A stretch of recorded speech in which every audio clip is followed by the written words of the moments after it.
Now, for more insight into the anti-terrorism situation in France and Europe, we're joined in the studio by Ms. He Wenping from the Chinese Academy of Social Sciences. So, Ms. He, we can see that terrorist attacks in France have seen an influx in the recent 2 years. More importantly, they have become much more bloody and gruesome. So, why this is happening?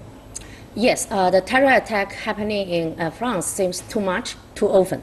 That's a very unfortunate thing. I think at least the two kinds of factors can help us to understand why it happens on France. I think first of all, when we domestic speaking, I think the social problem now is becoming a daunting challenge because there are quite a lot of North African immigrants people. Now they are settled down in France. According to the number, those very rough statistics, it's saying now it's as small as like 10 million those Muslim population now settled in France. And also they have all has accounted more than like 20% of the total population. And they are not so good into the France society. So they have been marginalized and they are no longer even obeyed to the French law and goes to the Sharia law. So that's a big challenge. This time around, this drug driver, I heard from the latest news saying his ID shows he has the dual nationality, French and also Tunisian nationality. So once again, it shows these youth people, and then they are a migrant from the North African countries. And they have been brainwashed. That's another very typical, very dangerous trend. They've been brainwashed, and those kind of people, they also travel to Iraqi, Syria, as high as number like over 1,000 more. Now the Syria and the Iraqi, we know the IS, the base there has been attacked by the international alliances, anti-terror alliances. So those guys, now they flee back now to their home country, to their settled down, those immigrant country, and now so-called lonely wolf. Now they organized by themselves, maybe not be directly ordered by this ISIL, but they have been brainwashed.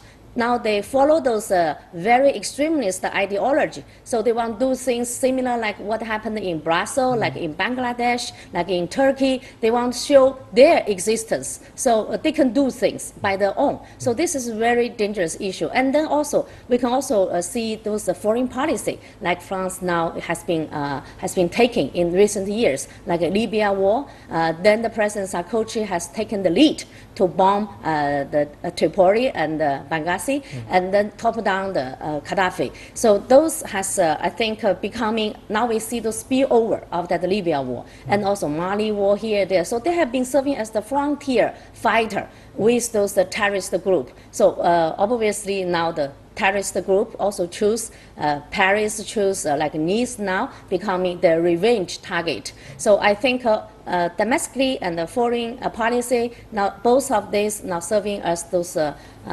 challenges for a French government to rethink.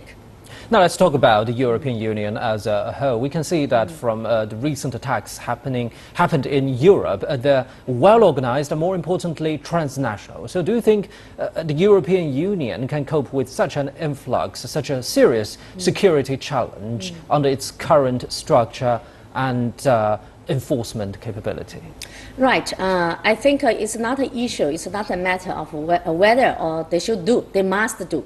We know the EU, once it has been established, they want to enlarge the market. They want to weaken those idea of sovereignty. Now they want to say, we are all the citizens from the EU.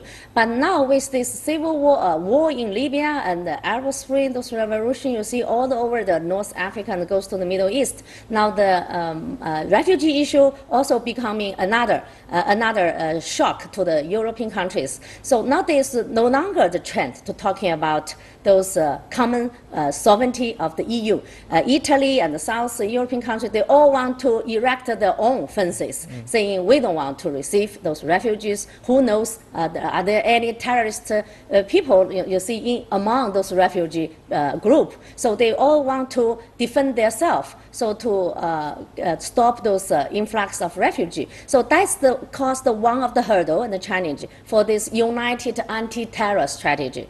For example, one terrorist suspect has been done some evil things in France, but he hasn't been arrested. But when he can even travel to the Brussels and also travel from Brussels to Paris to do those terror attack. So which shows there's a loophole among those countries' coordination, those intelligence sharing, and also how to coordinate it together to trace all those suspects. I think this is a great challenge now for European countries, but they have to do. There's no other way, because nowadays with those terrorist, those suspects traveling so easily from here there, because they don't need a visa.